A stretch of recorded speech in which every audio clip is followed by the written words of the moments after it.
mananalo, merong mapapakinabangan, doon lang ho siya. Kaya para sa lahat ng bumoto dito kay Ping Lacson, ayan na, yung binoto niyong kandidato ng alyansa, partida nung panahon ng kampanya, ni isang beses di ho natin siya narinig na nagsalita kaugnay dyan sa 2025 GAA na yan. Ito mga kababayan, ito ho mga maiinit na kaganapan ngayong araw sa social media.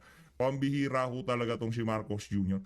Pinipilit ho niyang maging relevant sa sambayan ng Pilipino. Kasi, kung inyong matatandaan, ang karakter nito mga Marcos na to, hindi naman ho talaga to malapit sa tao. Kaya pagka ginawa nila itong mga ganitong klaseng bagay, napaka-trying hard kung, di ba, kung makita ng ating mga kababayan, lalo na sa social media, masyadong halata na talagang gusto ho nilang ma-regain yung sumasadsad nilang trust at approval rating. Mantakin mo, sasakay ka ng LRT, MRT, sasakay ka ng train, para saan? Di nyo ho trabaho yan. Hindi nyo kailangan sumakay ng bagon para ma-experience ang nararamdaman ng ating mga kababayan. Ang hinaing at sigaw ng ordinaryong Pilipino sa social media, sa telebisyon, mainstream media, sapat na para masabi nating napaka-inutil ng administrasyon nyo. So, anong ibig sabihin yan sa pagsakay niya ng bagon, ng tren itong si Marcos Jr.? Ibig ko bang sabihin yan, nakikita ng ating mga kababayan na itong si Marcos Jr. inaabot niya talaga ang ating mga kababayan. Ito, teka lang, pakita ko si Marcos Jr. Ayan o, talagang pilit na pilit. Di ba? Pinipilit ho niyang lumapit sa tao. Pero kita niyo ho yan. Napansin din ho natin yan nung 2022 presidential election. Hindi ho talaga siya malapit sa tao. Hindi ho siya, mahirap ho siyang picturean. Si BP Sara, nakita niyo, pagka nagkakaroon ng selfie, kukunin niya pa ang telepono. Siya pa ang magsi-selfie sa mga taga-suporta. Yaang hong si Marcos Jr. Nako, hindi ho yan hindi ho siya ganun kalalim sa tao, hindi kagaya ng mga Duterte, hindi ho siya ganun. Ngayon pinipilit ho nilang magpakamasa pero hindi ho bagay sa kanila. Basahin nyo na lang ho yung mga comment dito sa mga post na to. Na kung saan nakipagkamay-kamay itong si Marcos Jr. Hindi naman yan ang totoong tagpo. Diyan sa MRT at LRT, di ba? Hindi ho ganyan ang totoong tagpo. Naging perwisyo pa ho kayo sa sa mga mananakay. Sa pagsakay nyo na yan, dapat merong mga makakasakay na mga ordinaryong Pilipino. Nakipagsiksikan pa kayo dyan. At dapat sana yung bagon na yan, maraming masasakay. Pero dahil nandyan kayo, dapat maipakita na maraming bakanting upuan. Ganyan ho tayo ginagago nitong administrasyon na to. Ganyan ho nila tayo dinuloko. Di ba? Rush hour. O sabihin na natin, linggo. Kahit na linggo, sa sobrang bigat ng trapiko sa ating bansa, walang Sabado, walang Linggo, walang ordinaryong araw, ika nga. Ang trend na yan, talagang yan ang mode of transportation ng ating mga mahihirap na kababayan. Kumbaga, yan yung pinakamabilis na paraan na makakapunta sila from point A to point B. Tapos ikaw makikipagsiksikan ka pa para masabi mo lang na malapit ka sa tao. Ayan o mga kababayan, wala akong pumapansin sa kanya. Tapos yung asawa niyang mukhang bruha, nasa likod. Ayan ho si Lisa Araneta Marcos. Tingnan nyo naman ho yung mga kababayan. Nakipagsiksikan ka pa.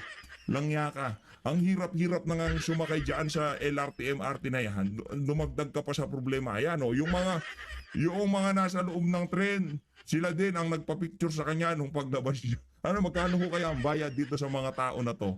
Ayan ho si Lisa Araneta Marcos. Ayan. Dito, pakinggan ho natin. Hindi pa ho siya nakontento doon sa pang-iistorbo niya sa mga commuter. Ang ginawa niya para talagang sulido ang pamimerwisyo sa taong bayan, nagsalita pa ho itong si Marcos Jr. Pakinggan ho natin ang kanyang mga banat.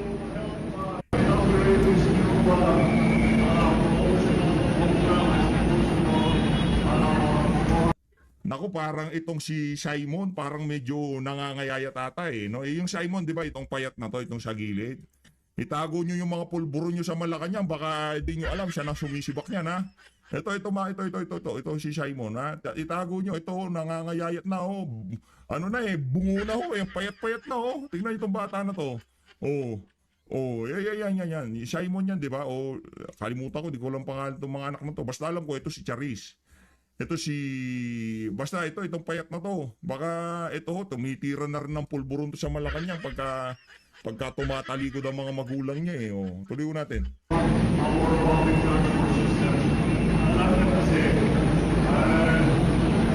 Ang kultura ng Pilipino, ang linggo para sa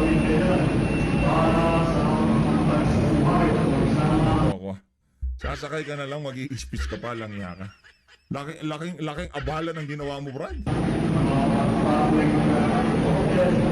Kaya ginawa namin, ay gumawa kami ng programa ay ang tinatawag Balsas Green Program. Ibig sabihin, pag bingo, basta bibili ng isang ticket, plus free ang pwede ng sakay. Ibig sabihin, sa isang ticket, apat ang pwede sumakay. Para naman para mapigil natin ang pagkakataon ng mga pamilya, mga mga Palakpakan tayo eh. Talagang pinipilit ho nila eh. Ang hirap yan eh. Diba? O pagka daw bumili ko kayo ng isang ticket, apat ang masasakay. Naku, yari na ba? Ang tinding pakiusap siguro dito sa ano nito, may-ari ng MRT at LRT, di ba? Sige na, para kahit pa paano tumaas ang approval at trust rating ko, di ba? Kaya sumasadsad na ako eh. Talo na nga last election yung mga kandidato ko, tapos ganito pa ang approval at trust rating ko. Kahit dito lang, kahit pa paano makabawi. Yung 20 pesos na bigas, di gumana eh. Nabisto ako na subsidy pala, o dito na lang ako babanat, di ba? Yung ginawa nila doon sa 20 pesos na bigas, bibilihin nila na 35, 32, bebenta nilang 20. Dito naman ho, ganun din, ang scheme ho nila, magkakaparehas na kanyan. Ika nga, budul-budulu yan. O bibili ka ng isang ticket, apat ang masasakay. Sino nagbayad doon sa tatlong ticket? O malamang sa malamang, sinabsidiyan na naman yan. Hindi natin sinasabi, malamang sa malamang ha, malamang sa malamang. Yun ang suspetsya natin dyan kay budul-budul man. Ayan si Marcos Jr. Tuloy. pero kami, lumampas na rin sumakas nila si Congress at bayan na sa Ayun ganda ng ngiti nitong si Sandro Marcos Ayaw ng ama ng impeachment pero pinakaunang pumirma si Sandro Marcos. Palakpakan ho tayo. Ayaw niya palakpakan. Paano mo masasabing ayaw mo ng impeachment? Yang nasa likod mo na yan na si Sandro Marcos, siya ang pinakaunang pumirma, di ba? Labo ho nila. Nagkakaano na ho, kumbaga nagkakandabuhol-buhol na yung mga nila, kabalbalan nila sa administrasyon na to. Teka lang medyo uminit eh. Hindi lang ho natin yung aircon.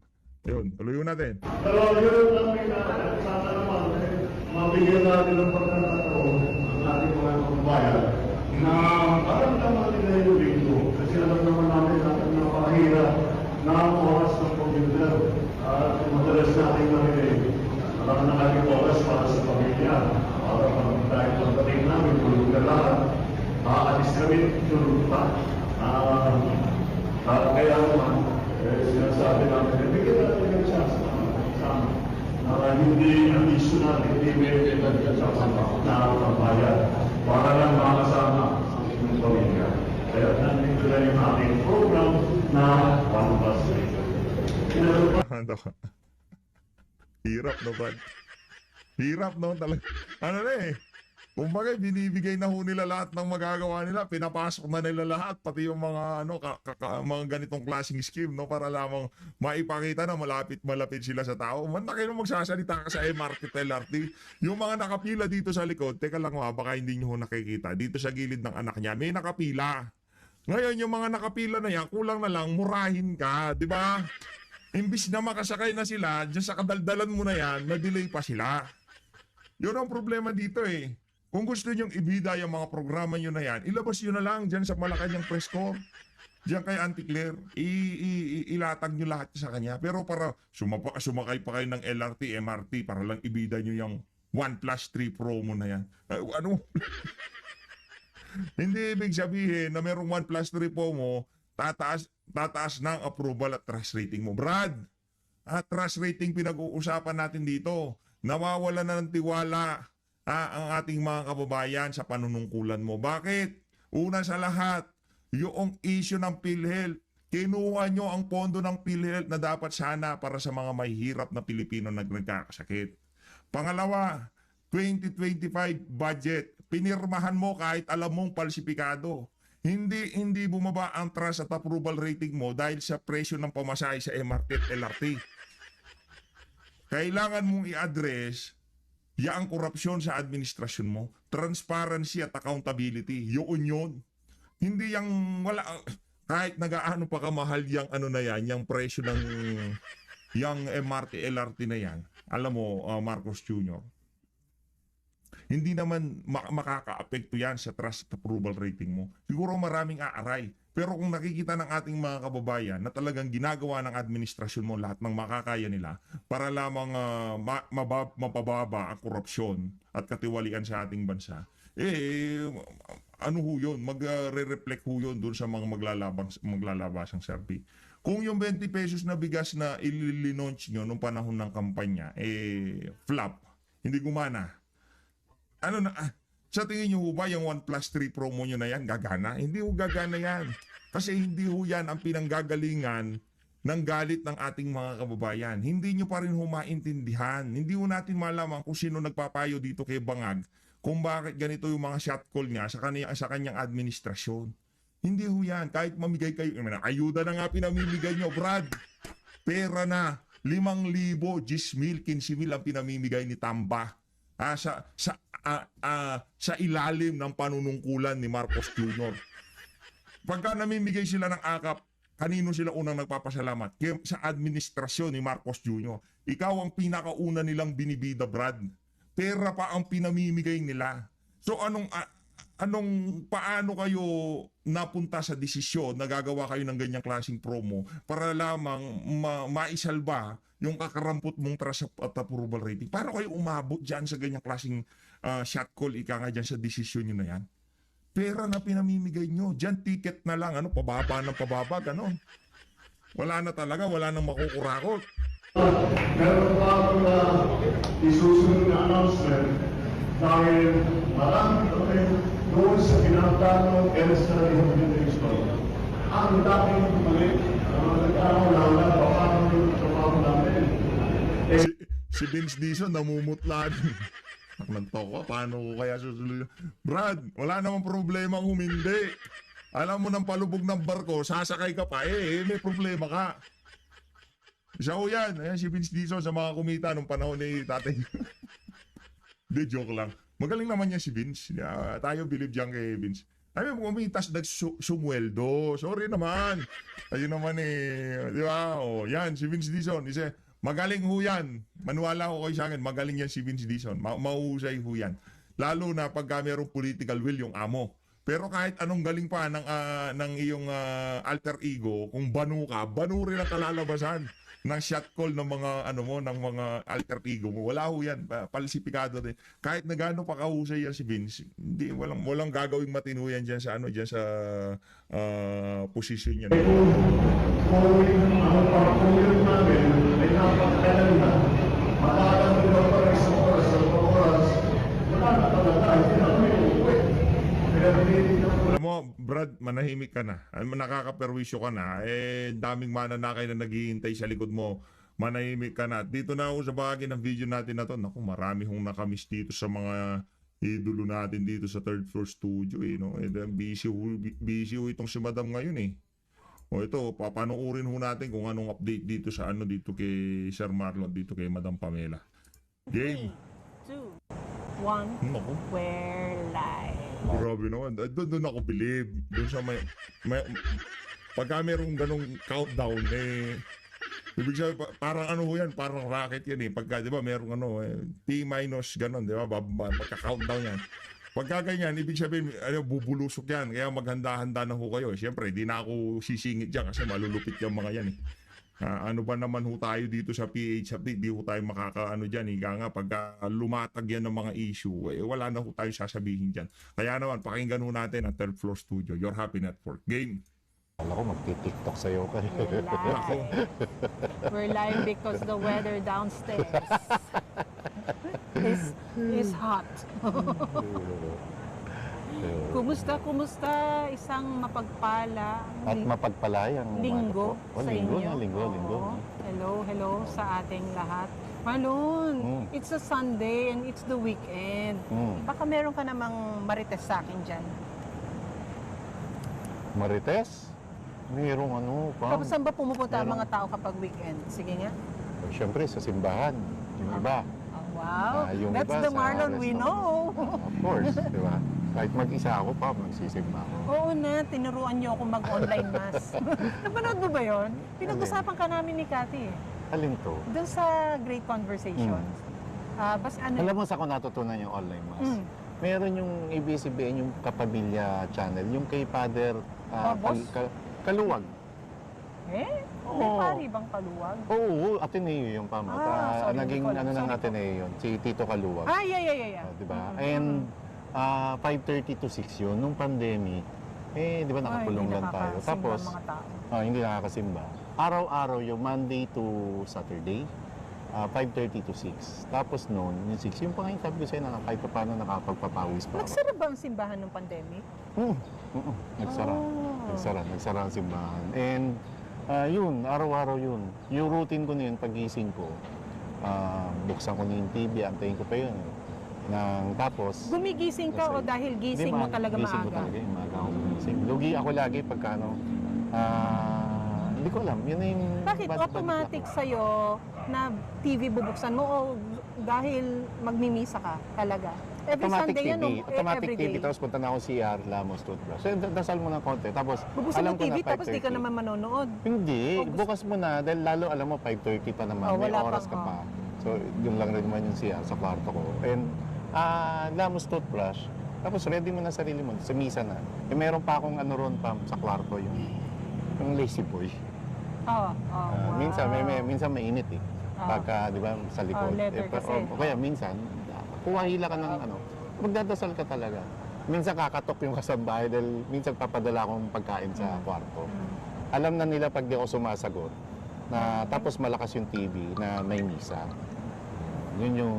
Ang lazy boy, Marlon, hindi siya kagaya ng Ogawa, no? Na merong massage. Hindi. Lazy boy, I-recline ka lang re-recline yan, mo diba? lang, tapos nakataas lang yung ano mo. Nakakatulog Pang ka naman lazy. minsan. O, pang lazy, pantamad talaga. Ngayon, gusto mo matulog, kukuha ka kunwari libro, may babasahin ka. Wow. Ha? Oo nga, may babasahin ka, di ba? Makakatulog ka. Anong huling libro mo na natapos mong buo? Yung kay attorney. Kingmaker, no? Ako Yung rin kay yun. attorney. Hindi ko na Hindi matapos-tapos yung mga susunod na inattempt kong buksan. Oh, Dahil hindi, nangampanya may nabasa tayo. pa ako, yung kay yung kay Sir Gary Vasquez. Maliit lang. Oo. Buo, About sa mga contractor. natapos mo? Oo, natapos ko. Kay Sir Gary, shoutout. Is that the Hindi ko kind- alam kung nanonood siya. Is reading a book the kind of your weekend for you? Hindi. Hindi. Umami. Everyday routine ko nung nagtatrabaho na ako as a journalist, dyaryo. Nawala na rin. But it's, Nawala. ano yun, reading pa rin yun. Reading pa rin yun. Oo. Dyaryo yun. Kahit nung sa opisina, kita mo naman, Oo. requirement ko yun. Pengi akong dyaryo Ito, din. Nakalatag yan. nagpa-subscribe ka pala noon, Nagpa-subscribe pa ako. diba?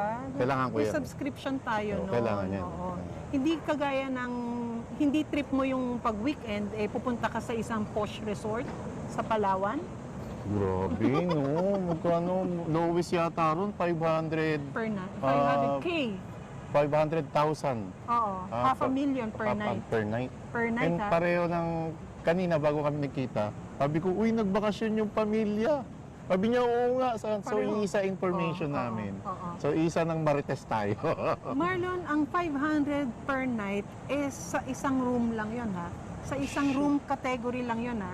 Hindi Isang yun- villa. Palagay mo isang Oh, villa. sige, sa villa. Oo. Sa villa na yon, how can you endure too many people in one villa? Dapat inyo lang yon, di ba? Oo. What if there are other Para may, villas rented para out? may privacy kayo. Oo, Dapat oo. iba-iba kayo ng villa. Ngayon, kung gusto nyo sama-sama kayong kumain, mag-dinner, mag-lunch, pwede naman sa isang malaking... Pero usually, at the end of each day, may sarili kang routine sa katawan mo na gusto mo sa private Correct. space mo ginagawa. Correct. Diba? Lalo pag gusto mong paano kung yun- kung hindi naman lahat. Paano kung lahat napapaganon? Meron ngang nasawi dahil sa ganyan, dahil hindi naman nag-aamoy-amoy ng kung ano-ano ayun, napahamak, nasawi.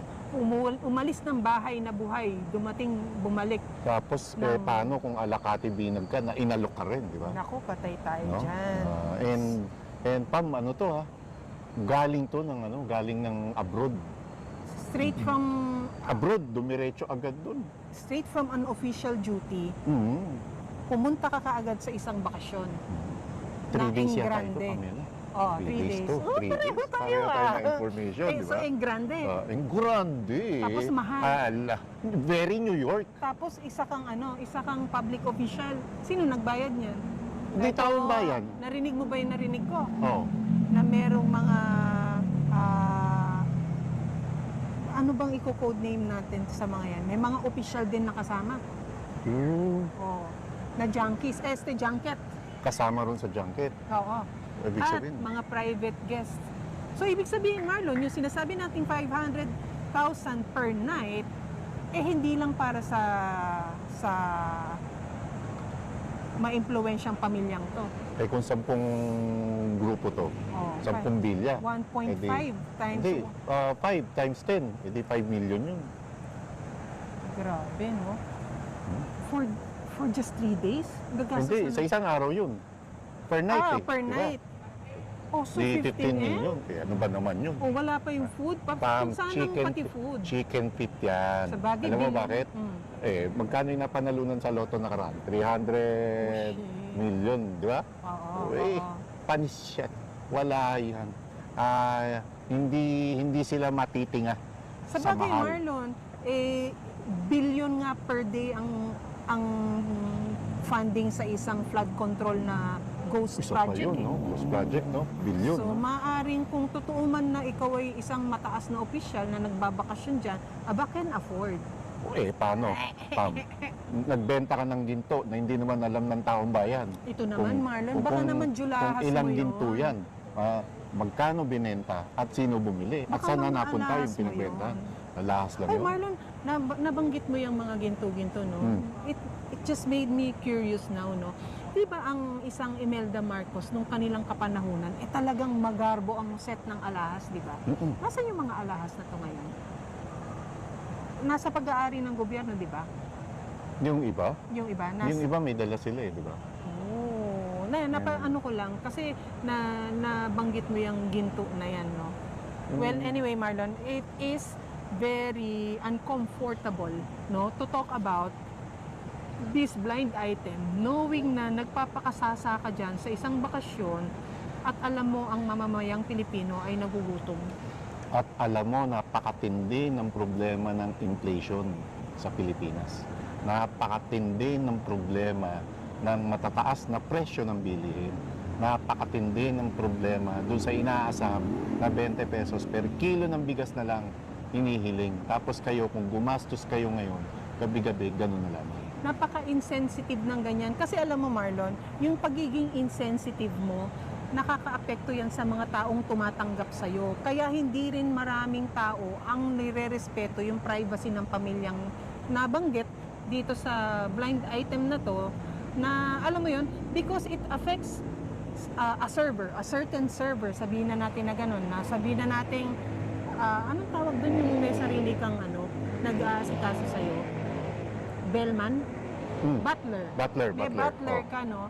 Na itong butler na to, maaaring sa sarili niya na hindi naman nag-a-agree sa nakikita niya, nawi-witness niya na pagwaldas mo ng pera, lalabas at lalabas ang impormasyon sa tao. Paano ba nakakarating sa atin?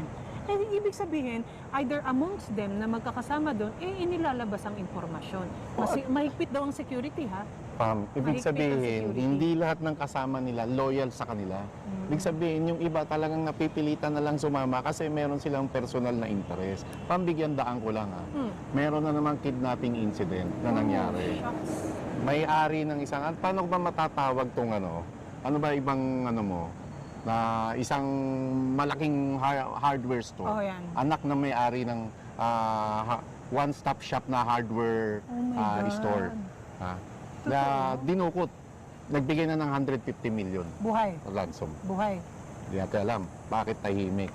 Ibig sabihin, Kasi the last time we heard na... naglabas ng travel advisory ang China, naglabas ng Amerika. travel advisory ang Amerika, naglabas ng travel advisory ang Korea. So, saan tayo pupulutin? Ito ba ang sinasabi ng isang palengkera na butangera na hindi totoo na malala ang krimen dahil walang nakikita sa harap niya, wala siya nakikita paglabas niya ng bahay. May dinukot na naman po, may kidnap victim. Remember, tayo rin ang unang nagbanggit noon nung sa kidnap nung kay Anson, di ba? Binanggit ko yun, pasakalye lang. May dinukot po, and paglipas ng ilang araw, eto, Nasa balita na. nasa balita na. Eto, anak ng may-ari ng isang napakalaking hardware store. Marlon, Dinukot kasi po. yung huling similar news na ganyan, yung kay Mr. Ke, na naglabas din ng pamilya para sa kaligtasan nga naman ng mahal mo sa buhay. Di ba gagawin mo ang lahat, mailigtas lang yan. Nag-ransom ka na, ibinalik pa sa'yo, hindi nga ibinalik nakita na lang nakasama yung driver. Nakita mo na lang na wala ng buhay. Wala nang unalive na. Ito kaya, may balita? Hindi pa So natin kung alam. malaking hardware, Natin alam. ito ay Chinese din. Malamang. Kasi, Malamang. may hardware businesses. Malamang. And malaking challenge ito sa, ayun, kahit papano, nag-reward, nagbunga yung kanyang hirap. Nagbunga yung kanyang pagtaya para ipahiya ang dating presidente ng Pilipinas na naging dahilan kaya tumaas ang sweldo ng kapulisan at ng militar. Ngayon, bagong talagang cheap PNP. Malaking hamon to ngayon kay General Nestor Torre na alam ko bagong, pwesto sa kasi June 7 ang magre-retiro si Marbil. Matatapos yung extension. Ang ceremonial turnover by that day din. June 6, not sure, parang ganun. June 6. Tanggap na ba ni Marvin? Retired din naman na siya, di ba? Dalawang Na-extend beses na nga lang in-extend. yun eh. Dalawang beses in-extend. And yun, maraming nagtataas ang kilay sa appointment ni Chief PNP Torre. Pero kung ako tatanungin mo, wala, yun na talaga yun. Pero Marlon, Tumayan, kasi yung pagtataas ng kilay ng iba, totoo namang tataas-taas ang kilay. Totoo naman. Kasi ito nga yung may pinost ako nung isang araw sa page ko, no? Ang sabi ko, yung uno ka sa lahat ng units mo, sa lahat ng subjects mo, sa lahat ng grade mo, pero ang idineklarang summa cum laude ng batch ninyo, yung may average na 2.75. I'm referring to the number of stars na meron yung mga official. General Torre is a 2-star official. May mga nasa taas yan na naghihintay at dapat sa ladder of success, sila na yung talagang susunod na PNP chief dapat. Traditionally, dapat ganyan, Pam. Pero kasi kasi sa batas... Seniority. Seniority dapat, di ba? Anong sa batas nasasabi kasi, ng batas? basta ikaw 1-star general ka, pwede ka nang ma-nominate o pwede ka nang i-consider bilang chief PNP. And Pam, may mga gumawa na yan. May mga gumawa na yan. Ang unang-unang, sa pagkakatanda ko, unang-unang gumawa niya na 1-star general na naging chief PNP, si dating Philippine National Police Chief at ngayon comeback Senator Panfilo Lacson. Tapos ganyan din ang nangyari kay General Bato de la Rosa. Na from 1-star, biglang nalagpasan yung ibang mga senior sa kanya, naging chief PNP. So, kasi nasa ano talaga, nasa kapasyahan at nasa kagustuhan niya ng presidente ng Pilipinas na tumatayong quote-unquote, although civilian bilang commander-in-chief. So nasa trust and confidence pa rin. Nasa trust and confidence pa rin. And Pam, alam na natin yung ginawa ng isang Torre, pero para rin namang pangit tingnan sa palasyo ng Malacanang, o baka talagang naipangako na yun, Pam, hindi natin alam. So reward. Reward na to na sige, ito, kita mo naman yung ginawa. Talagang... Pero Marlon, kung yung ginawa mo naman, talagang halos kamuhian ka ng yun buong lang bansa. Kung yan ang magiging kapalit para makamit mo yung inaasam mo na maging PNP chief, so be it. Good luck na lang after ng retirement mo, after ng pagserbisyo mo sa bayan, and after ng matapos ang termino ng Marcos administration. Oo, paano, how will you be remembered? Yung sa serbisyong ginawa mo? Grabe yun. O dun sa... Grabe yun yung ihilahin at kakalad ka rin. And buti na lang, Pam. Buti na lang, ang isang NBI director, Jimmy Santiago, hindi niya ginawa yun na hinilat kinaladkad ang isang congressman, Arnie Tevez. Kasi diba? Marlon, Oh. alam mo, para ba akong nagkaroon ng deja vu, ika nga. Nung pinanonood ko, yung repatriation na gagawin sa isang dating congressman, Arnie Tevez, no, para itong nasa loob din ng Villamor Air Base. Although hindi kasing gulo the way General Torre handled the situation of PRRD, nagkaroon kasi si Director Jaime Santiago, Marlon, ng isang president scenario na ito dapat iwasan dahil nagalit ang tao. Ito dapat gawin dahil hinahanap ng tao. Proseso, i-highlight ng tao yan. Kaya, ito ay dineliver niya at ginawa niyang tama yun sa pagpapauwi naman ng isang Arnie Teves. However, naikumpara nga yung pag-handle niya ng case ni Kong Arnie sa case naman ni PRRD. At alam natin ng isang PRRD ay isang mataas na ex-official ng government. Na Marlon. mas dapat binigyan ng Yes. tamang courtesya. Yes, dapat man lang ini-extend. Hindi nyo ito ginawang isang case study na dapat ngayon sundin ng marami or hindi gayahin ng marami. Nang malaking pagkakamali ng administrasyong ito, nag-backlash sa kanila. Correct. Mas nakakuha ng simpatsya ang PRRD mula sa pulso ng taong bayan. Pam, medyo yung comparison lang gawin lang natin para malinaw yung Yes. paglatag nung nung perspective. Si Jimmy Santiago ay isang dating alagad ng batas. Dati siyang pulis na asintado yan, Pam. Nakilala yan pagka may Shooter? hostage taking. Oh. Oo. Doon yan nasa pelikula buhay niyan. Yung pagka may hostage taking, siya yung SWAT na naka-assign para pagka may opening, anytime pwede niyang barilin yung hostage taker. So, naging makulay ang buhay niyan bilang alagad ng batas. Tapos hanggang naging abogado. Habang isa siyang alagad ng batas. At Abogado. naging abogado, naging lawyer. At naging lawyer, naging piskal, at naging judge. Ang catch lang dito, kaya siya nagretiro bilang judge sa dahilang hindi na kaya ng kanyang health, ng kalusugan.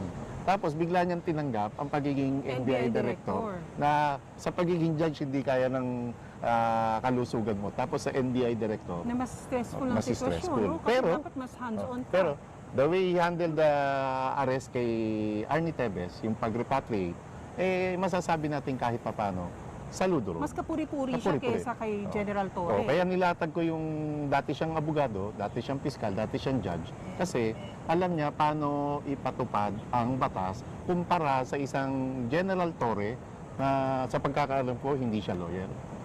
Diba? Isang PNPA graduate and good luck sa mga lakan na first time po ngayon sa Philippine National Police na ang magiging hepe ay isa ng produkto o mula sa Philippine National Police Academy. Kasi for the longest time, simula nung itatag ang PNP noong 1990 o 89, laging PMA or graduate ang may hawak ngayon. Ngayon, sa katauhan ng isang General Torre, isang PNPA na. So, meron pa rin, may mga ilang PMA pa rin. Sabi mo nga, yung mga nalagpasan na low moral.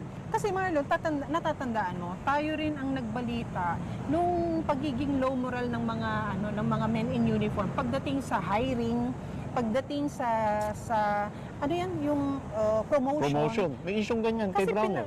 May isyong ganyan kay Browner. Kasi pinakikialaman nila at ginawa nilang monopolyo, Marlon, yung pagde-decide na imbis na per unit ang nagde-decide kung sinong ipopromote at kung sinong i-hire, minonopolize nila para sa purposes na yung budget monopolyo din. Maliban dyan, yung palakasan system. Yes, yung mga Palakasan compadre system. system, palakasan system, yung pagsisip-sip system and all. Yung sip-sip kay Madam. Yeah, yun, si diba? Madam. Magic word na naman si Madam Marlon Ayun. na nagkaroon nga ng demoralization yung mga nakaupo. Oo. At tulad Kasi nung nauungusan nga. ganyan yung problema ng AFP. Ganyan din kasi ngayon may mga sumisip-sip din kay Madam, kaya nagpapabakasyon sila ngayon Sino sa si Palawan. Madam? Ha? Yung isa, Madam ng AFP. Ito, Madam naman ng Palasyo. Uy, si Madam ng Etong Madam na itong nasa Palasyo, ito yung madami ng kasalanan Madamot sa taong ba to? bayan. Ha? Sobra. Basta sa pagiging Madam niya, madami na siyang kasalanan sa taong bayan. Pero yung alam kong Madam ng isang uniformado, Marlon, ito daw yung Madam na pabiyahe ng biyahe din eh. Tapos marami ding Jet setter, Madam o no? Mrs. na sinasama. Yun lang. O, di ba? Eh di, kumusta naman ang budget? Kamusta naman si Congressman Albi Benitez? Uy Marlon, pag-usapan naman natin yan. Kasi minsan, napag-usapan natin yung isang influencer na si Meiko tungkol doon sa kinasangkutan ng marriage yung nilang pag-cheat mag-asawa. ni Poging Patrick. But this one is another case of cheating, Marlon. Tinanggi naman ni Ivana. Tinanggi ni Ivana. At wag natin kalimutan si Ivana na chichismis kay Dana. Si Don talunan talaga, no? Yung anak natalo sa sa Laguna. Siya natalo din. Natalo rin sa pag-ibig. Pag-ibig bang matatawag ito? Alam mo, Pam, ang Kung Marlon, daming yung laway lumolodi. mo. Kalaway mo. Hindi, kaya pa yan. Ang Di pa daming naman. lumolodi kay Albi. Lodi ng mga ano Tulis, yan. no? Lodi sa kongreso yan. Hindi naman wafu. Syempre, makapal eh. Pero ano yan, Pam, ang maganda kay Kong Albi, ito mga marites ng mga kasama natin media sa kongreso. Ay, talaga ba? Mga beat magan- reporters, oo, no? mga congress reporters to, ha, sila nagkukwento. Ang maganda kay Kong Albi, pag iniwan ka niyan, iiwanan ka ng kabuhayan package. So, hindi uuwing luhaan. Hindi nga daw kabuhayan lang, kayamanan package na Ayun, nga daw yung yun ibinigay. ayun, nag-level up na. And sino mga naling sa kanya, hindi ko sinasabing totoo to, pero sino mga naling ha, mahilig sa magaganda to. Ang naliling sa kanya, puro magaganda. Sipin mo ang isang Daisy Reyes. Hindi ko naman siya kilala. Si Albi. Okay. Maganda. Pero Daisy Reyes, di mo kilala. Hindi ako. Wow! Hindi mo nag-gets, nagigigil ako kaya- sa'yo. Kaya pa, maaraw, umuulan, may mga ganyan ganyan eh. No? Yung tikbalang nagbablog. Tikbalang nag-vlog. Alam mo, the weather downstairs. Laila, don't bark in the dark. Diyos ko, yung mga quotable quotes natin, Marlon, parang wala silang dapat matutunan. Anyway, sige, balik ka-level tayo, mo, yung Daisy magaganda. Reyes. Wow. Meron pa sa, sino ba to? Andrea yung sa Del Rosario. Andrea Del Rosario. Ito si ng- Hot Babes. Viva Hot Viva Babes. Hot Babes. Diba? Magaganda nga naman. Diba? Meron pa Kim Domingo. May Kim Domingo pa na and Lodi yan. Ano yung mga, Lodi yan. hindi, yung mga pangalan na yan, ang Naliling ka, hindi natin at kinukumpirma. ang una naman hindi nagbanggit rin ay natin- yung asawa. Eto kay Ivana, no? Oo. Siya naman dang nagbanggit. I'm not very sure, pero allegedly, merong, sabi mo nga, Kim, tayo nakikimarites lang naman dito. Sa mga bali-balitang una nang lumabas. Pero anong take mo dyan, Marlon? Ang Malayo, sinasabi- malayo ang sitwasyon ni Albi Benitez kay Poging Patrick. Si Albi Benitez, ang daming Sino daming Patrick? pera. Si Poging Patrick, yung asawa ni ni Meiko. Di ba? Yung Malayo. napaka-pogi, di ba? Buksan mo, Oo buksan mo, na. para masira ang araw mo. Hindi kasi love is blind. Hindi ako naniniwala sa love is blind. Love sees all things. Paano kung may maganda siya nakita kay Patrick na hindi natin nakikita? Oo, so It pwede. sees all things. May kakampi ka ngayon, Poging Patrick. Malay mo naman, di ba? Pogi siya sa paningin ni Meiko. Pero Marlon kasi, naging high society news na talagang, alam mo ngayon, pinag-uusapan sa hallways ng success, ika nga, no? So, ang sa akin kasi, ang tanong ko dyan, Marlon, ang sinasabi, matagal na silang hiwalay. But not yet legally, not yet technically. Because it is Ni ma'am, only... ni Mrs. Oo, ni Mrs. But it is only recently na ginawang formal yung pag-file ng annulment. So, nung fina-file ng annulment is probably because maybe, lahat na ng disclaimer ha, probably because maybe the guy already found someone new. And this someone new maybe did not demand na, hiwalayan mo na yan officially. But the thing is, hindi na nga sila daw nagsasama nung misis niya sa isang bahay o kama o kwarto nang matagal na panahon na. So malaya ba ang isa na magkaroon ng relasyon? Oo naman siguro. Naman, kung ako tatanungin mo, sorry sa mga babae, alam mo, maraming magagalit. Ito may epal pa si, Yun din naman ang argument ng netizens ngayon na ng isang very controversial influencer din na nanghimasok. Kilala rin naman ito sa pag-expose ng mga ganyang inside news sa showbiz world, no? Na recently, nung ang minutes or hours after niyang manghimasok, na-take down ng FB page. Nawala ito sa FB page dahil maaaring makapangyarihan ang nagsabing itanggalin or i-unpublish ang kanyang page. Kasi ang problema sa ganyan pa, ang kawawa yung bata. May bata pa ba sila? Pagka sinapubliko mo yun ang hindi ko nga alam. May anak, ayun, ang mga anak opisyal na rin ng gobyerno. So kahit na, may mga emosyon pa rin yun. Sa bagay, totoo pa rin Nasasaktan naman dyan. yun. Oo. Na, di ba, na nakikita yung kanilang magulang na nag-aawa. Publicly, no? Publicly. Publicly, pinag-uusapan Kaya lang pa. kasi, kapag hindi ka nga maingat sa mga ganyang balita, Marlon, lahat ba ng ng marumi yung damit, ika nga, na-expose, di ba? Your dirty laundry is exposed out there. Yeah. Pero, iba ang nasagap ng lola niyong Marites. Ano naman yun? Ano naman yun? Politically motivated ang paglabas ng issue. Dahil Kasi, candidate siya. ng speakership. Oo. Na media ops pa rin. Kasi Grabe, siyempre, no? kanya-kanyang labas ng baho para ang isa ay manatiling mabango at mapanatili maaari sa pwesto. Pero Pam, ang pagiging womanizer sa panahon ngayon maaaring yung sa mga sinaunang panahon dito sa Pilipinas, hindi ka tanggap-tanggap. Pero ngayon Pam, yung Norm na siya? Medyo. Sa personal ko to, sarili kong opinion to Sarili kong opinion to And kamusta ang isang Joseph Erap Estrada? Kamusta ang Ramon Revilla Sr.? Kamusta ang Ramon Bong Revilla Jr.? Kamusta ang PRRD? Ito Marlon, maaaring hindi siya norm, but it is always how each other take the situation. Actually, Pam, yung normal, maaaring